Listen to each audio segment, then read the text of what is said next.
MPs have backed plans to speed up giving compensation to the victims of the NHS infected blood scandal. Rishi Sunak's first Commons defeat as Prime Minister.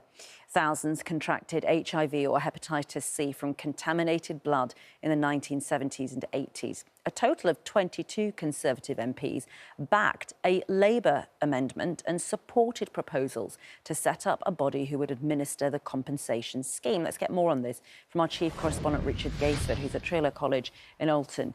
And this, for those who may have forgotten, I guess, because it is a story that many people may not be aware of, but this is where pupils were infected with this blood and then died. Yeah, that's right. And so many of these people that were infected have spent much of their lives fighting, Ranvir, not just for the compensation, but firstly, just for the recognition, really, of the awful situation they found themselves in, and then for that public inquiry, which started back in 2019, not due to finish now until at least March of next year. And the Conservatives have wanted to wait until it finished to start paying and setting up this compensation scheme. But victims said we need it much sooner. Here at Treloar College, a really shocking example, really, of what happened back in the 70s and 80s. 122 young boys with haemophilia were given these infected blood products by the NHS. And the idea was that it would help treat them with their illness and their medical issues. Sadly, though, they then contracted HIV and hepatitis C. And across the country, 30,000 people were given the blood products.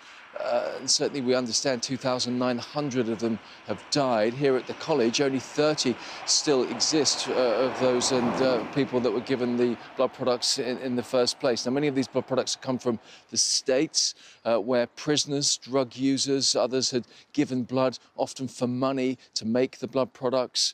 There were very few checks. And after the vote in the Commons yesterday, we were speaking with Des Collins, who was the solicitor representing 1,500 victims and their families.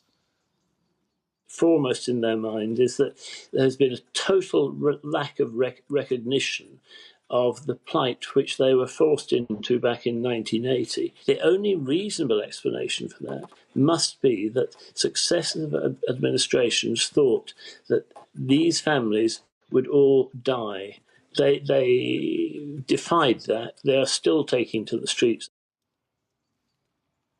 Well, significant for the victims, significant for the Conservative Party last night. This was a tight vote, 246 in favour of the amendment, 242 against. It is the first time since 2019 that the government has lost a vote that it has whipped when it's told its MPs how to vote, so many going against the government line. And now there has to be an amendment made to the Victims and Prisoners Bill, so when it does pass Parliament, there will be a compensation scheme set up for these victims within 3 months.